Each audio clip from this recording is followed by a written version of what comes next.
In the quiet, unassuming town of Krugersdorp, a shadow crept through the streets.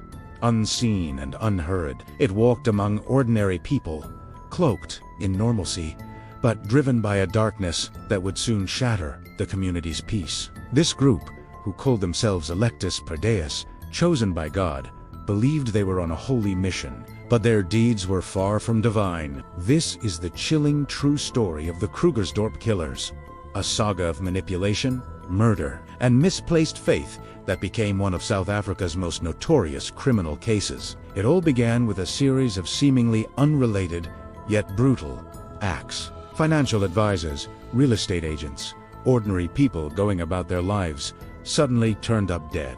The methods were vicious, suggesting a personal vendetta. But the victims had no obvious connection. Investigators were stumped. Was it a robbery gone wrong? A serial killer on the loose? The truth was far more complex and bizarre than anyone could have imagined. At the center of it all was Cecilia Stein, a charismatic but deeply manipulative woman who claimed to be a high-ranking satanic witch who had reformed and converted to Christianity. Cecilia wove a web of intricate lies, convincing a small group of followers that she was in constant danger from her former satanic cult. She claimed she needed protection and, more importantly, money to survive their relentless attacks. Her followers, including a schoolteacher, a financial broker, and even a police officer's children, were utterly devoted. They formed a group called Overcomers Through Christ, dedicated to helping Cecilia and fighting the supposed satanic forces. But their mission quickly spiraled from prayer meetings into a criminal enterprise.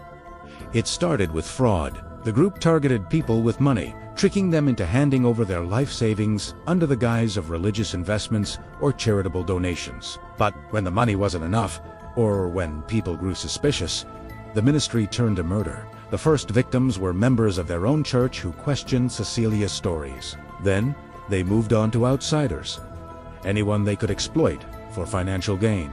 The killings were planned with cold, calculated precision. Lured into meetings under false pretenses, victims were overpowered, forced to transfer their funds, and then brutally murdered to silence them. Over 4 years, from 2012 to 2016, this group was responsible for the deaths of 11 innocent people. The community lived in fear, unaware that the perpetrators were not shadowy figures from a satanic cult, but their own neighbors, friends, and acquaintances. The mastermind, Cecilia, rarely dirtied her own hands. Instead, she expertly manipulated her followers, playing on their fears, their faith,